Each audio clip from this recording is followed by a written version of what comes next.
What's up, Mystic Manifesting family? Ain't no time like the present. Going to be over here doing a video on scripting. It's been a while since I've actually made a video.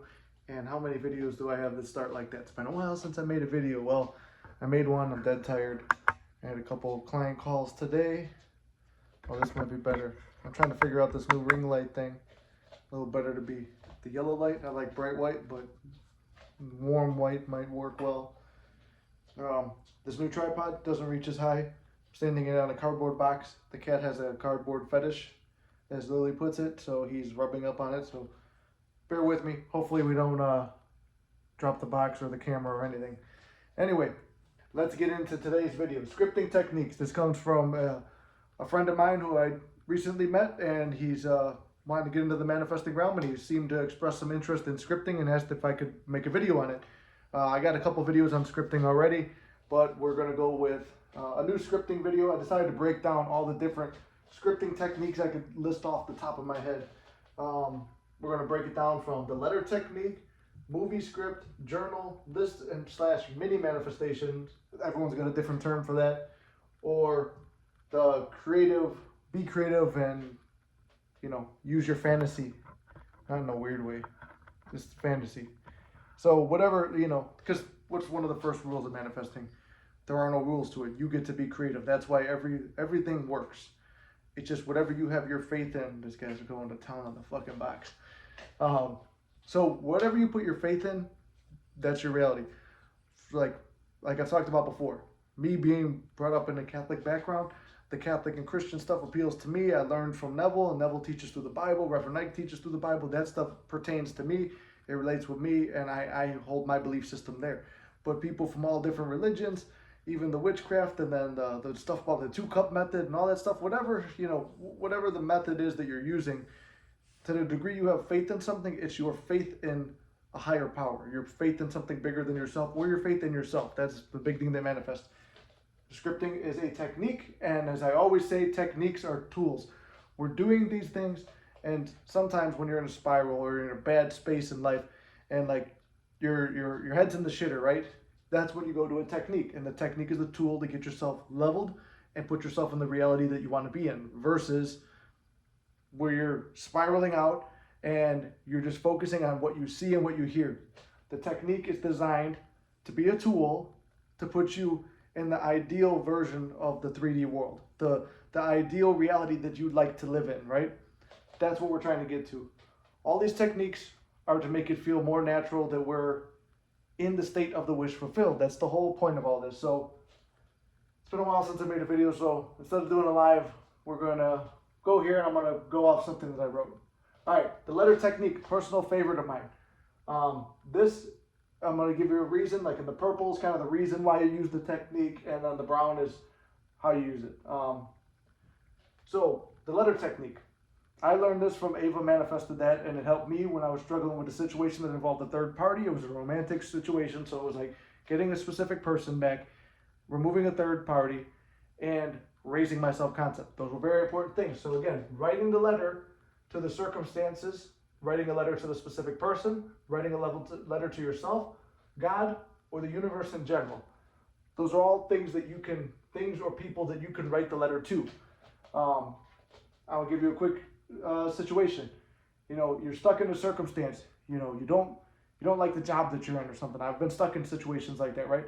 So I'm going to write a story on the job that I want, and I'm going to write a letter to the future job and say, thank you so much. I'm so happy I'm here. I'm thankful for these new responsibilities, or even if it's running a business or something like that. I'm thankful for all the things that are mundane that you take for granted in your day-to-day life.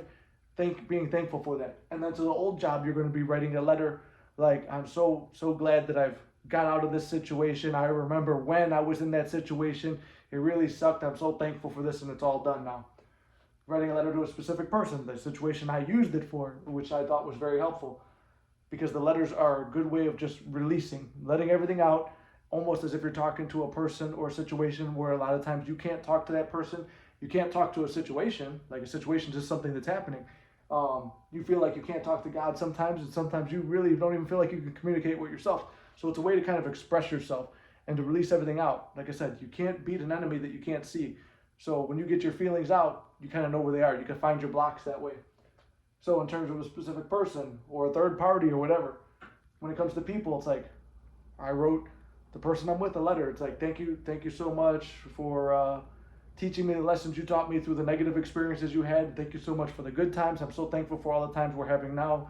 I remember when we were in this bad situation and stuff like that. To the person that was also involved in the situation that I was, and the specific person's story. She left me for X. It's like, I didn't know who the dude was. Just like, whatever, write a letter. Thanks for taking care of this person and whatever, but I know that you want something better. I wish better for you, blah, blah, blah. Actually, the guy did wind up getting everything that I wished for him. It was actually the relationship that I have was more what she wanted and what I wanted versus what they would have wanted together. So it wound up working out. And the dude's got a whole family now and stuff like that. Happy for him. You know what? Instead of hating the person, you bless them. You bless everybody. And it's fucking hard, I know. Because when your ego's involved, it's fucking bruised and it hurts. It's like, that's somebody else with the person's supposed to be for me. So it's fucking hard, I know it. But write the letter there. Then to self. Self is a very important person to write a letter to, forgiving yourself for the situation. So I wrote a letter forgiving myself. I'm sorry you had to learn that lesson, but I'm glad you went through it. You grew through it. Blah blah blah. You grow through what you go through type situation, and it's like, I forgive you for your stupidity. I forgive you for all that stuff, and I'm glad that you're happy now with this specific person. So that was the situation I used it in. I've used it for the job thing, but I felt like it wasn't really the technique that pushed me through, but it was nonetheless something that helped me convince myself that I was moving to a better job. And then you could also write one to God too, just like thank you so much for this trial and this tribulation. It helped me so much to grow. A lot of it is just gratitude. What you're going to include in the letter would be gratitude for where you are, gratitude for where you've been, meaning that situation that's in front of you, the situation that seems like so big and so cumbersome that's going to stop you from living the life you want. You're writing in the present moment, even though that situation's still in front of you, you're writing in that present moment, thank you for that, as if it's already passed. So you're using gratitude to time travel, right? You're grateful that the thing that's in front of you now is already in the past. And if you're living in that future, this current circumstance has become your past, and your present has become your future. It's crazy. It's kind of a mindfuck. If you don't understand, put it in the comments. I'll explain more, but I've been trying to find ways to explain stuff a little better to you guys. So anyway, I kind of broke it down already without using this, but what do you do? What do you do after you write the letter, right? There's a couple of different things you can do. It depends on what you feel like.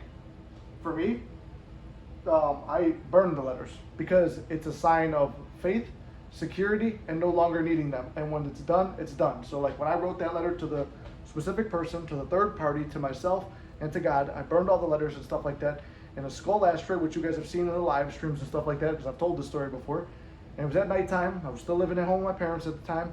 I walk out of the garage, which is where I would smoke the cigars, and as soon as I go there, a wind comes in, picks up all the ashes that are in my ashtray, and it blows them towards the specific person's house. And I was like, that's a sign it's already done. And I didn't think about it again. I mean, obviously you spiral throughout the day, you kind of pick yourself up, you do affirmations, you do visualizations, you continue your other techniques as needed. If you don't need to do them, it means your subconscious is already impressed. But anyway, that's where I was in that situation. So I chose to burn it. It just felt good to me because I was smoking the cigar. I wrote them while I was smoking the cigar, and I wanted to signify it's done. That was all I needed to do. It's done and over with. It's a 3D action that you believe will yield a 3D result, because as human beings, it's designed to, I do this to get that. Dude, you got to get away from there. I got to push him out of the way because he's going to knock the camera over.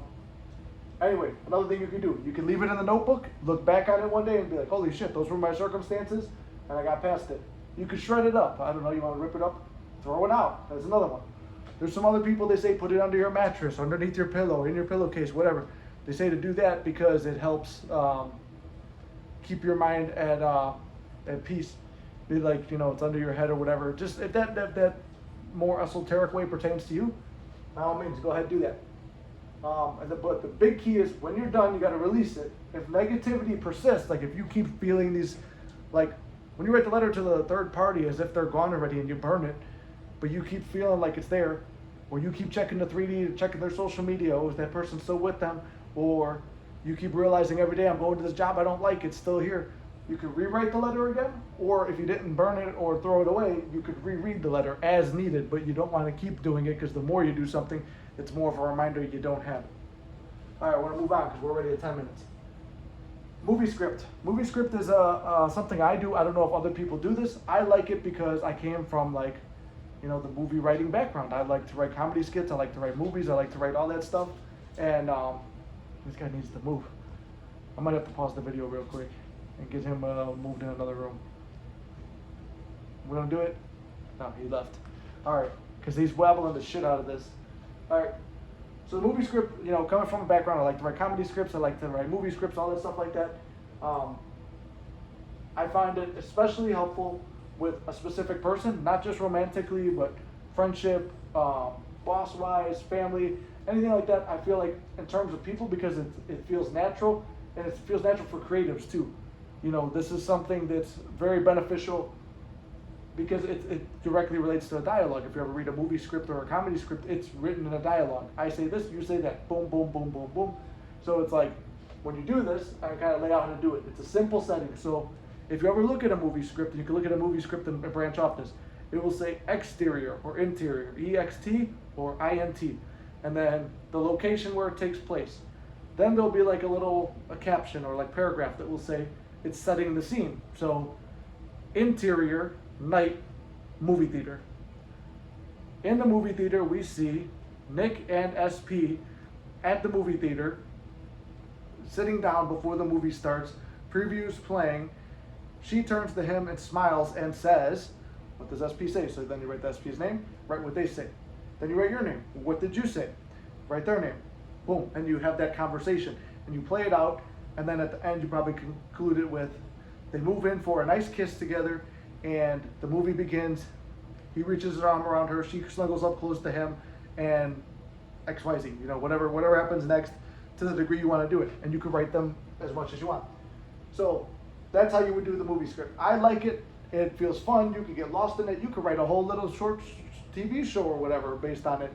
And these conversations, just for the record, with specific people, with bosses, not just romantically, bosses, friends, family, whatever, whenever I've had to use this, these conversations have played out directly in my life. Like I said, I would not be out here teaching this shit unless I did not experience it. And, you're going to put this, and you could start this too. Here's another note I wanted to include. You either start the conversation and the scene from your current circumstances or your ideal. Like I just told this thing, words from the ideal reality. You might be broken up. So I wrote it from the end scene, where do we begin? Like Neville says, we begin at the end. So I go to the end of my vision, the end of my desire, which we're already together and we're in that relationship. Versus, you could also do it from the situation you're in. Interior, house, night. I'm sitting on the couch watching whatever my favorite TV show is. I feel a buzz on my phone. My heart sinks because I know what this is. It is a message from SP. Then it's like text message, SP or SP text. And then what does she say? What do you say? And you hold that whole thing, and you could keep the script with you too, and you could reread it whenever you want to feel good. That's how you would use this method. A lot of times when I do scripting, I write it one time. I rarely go back to it. Unless it's the list method, I'm not going back to it. I'm either going to burn it, keep it in the notebook and just never look at it again, or just do it that one time and drop it. So in terms of this, the movie script, I've kept some, I've tossed some, whatever. I don't really go back to it. If you start in the unideal circumstance of the story though, like if you're starting from, okay, we're broken up and we need to get together, you got to get creative and talk your way out of the circumstances. You got to get creative and figure out, how does this work itself out? And you give yourself 3D explanations and ideas on how it could work itself out. So anyway, that's the movie script. Next is journal. Journal's a personal favorite of mine. I first learned about journaling from one of my best friends who went through a thing where him and his wife were split up, but they were just dating at the time. Now they're married, now they have a child together and stuff like that, a home, everything like that. Beautiful life. But in the 6 to 8 months they were apart, my friend did many things. And one of these days we're going to interview him, right? He went back to the gym. He picked up a new hobby, which was something he always wanted to do, which was flipping cars. He started prioritizing himself. He didn't stop living his life, even though he would go cold and like you wouldn't hear from him for a while. You know, as men, we kind of give each other space. It's like, hey, I know he's going through something. Let him work it out, but I'll check on him every now and then. And if he needs me, he knows he can reach out to me. It's kind of like that situation. So he'd go cold for a bit. He'd go out and he was focused on him. But every night, he would go home. It's like, today at work, this happened, that happened. I got this new car, which was something he did.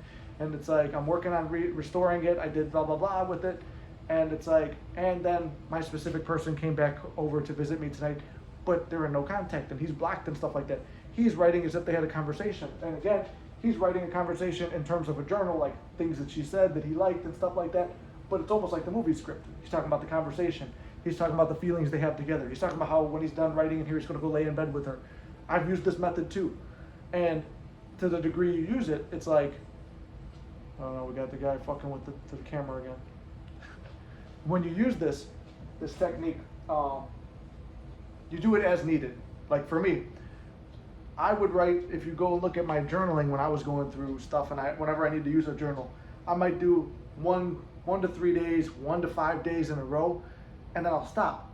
And then you'll see like a week go by, and then maybe 2 more days, and then a couple weeks go by and maybe just 1 day, and another couple weeks and 1 day, and then a couple days, and it kind of shows where you're spiraling out and stuff.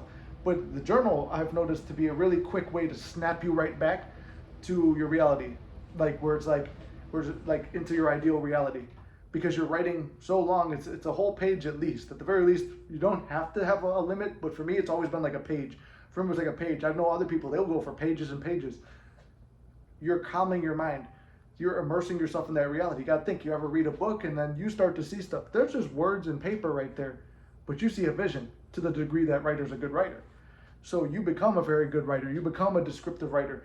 You put yourself in this situation so much in that writing that you feel yourself into it and you won't need to do it as much. So I love the effectiveness of the journal since I've seen my friend, you know, be successful with it. Since I've seen his success and my success with it, I've been a big fan of journaling. So journaling is very important, very crucial. It's not just for a specific person.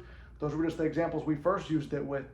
I'll use it sometimes too. It's like in terms of like, oh, I'm seen this way at work, or I've seen this way on social media and people perceive me like this, and my friend told me this good news. If I'm manifesting on behalf of other people and I know they're going through something, I'll write out that their manifestation came through and they told me about it and stuff like that.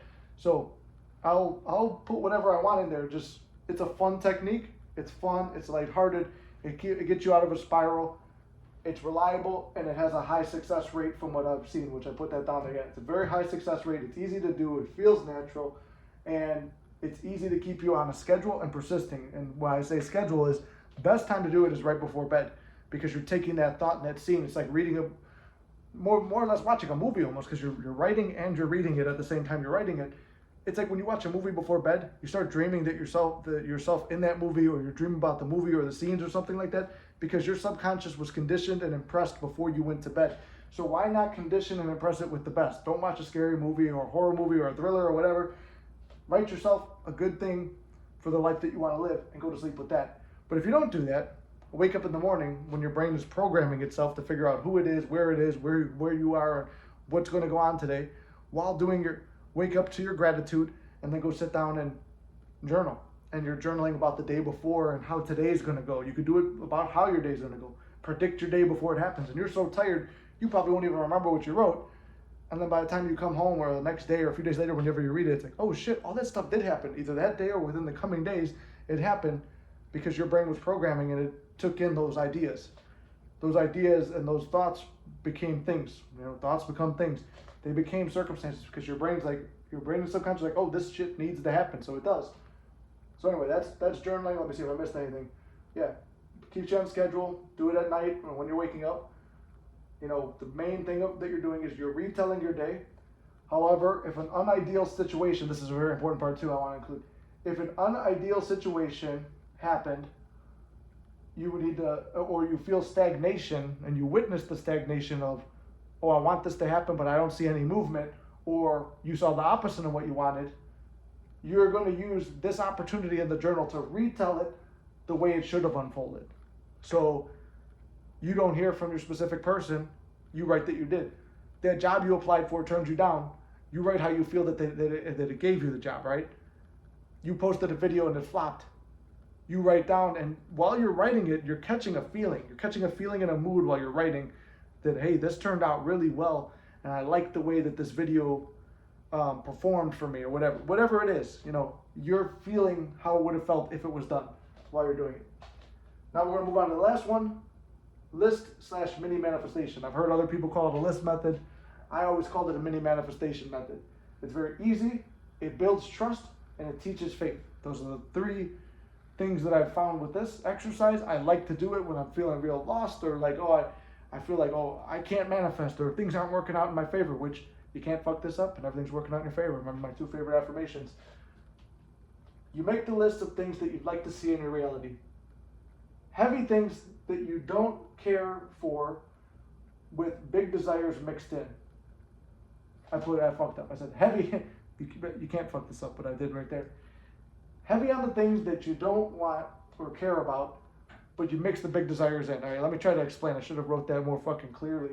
But you go heavy on this list. So with things that you don't care about, you go heavy on the things you don't care about.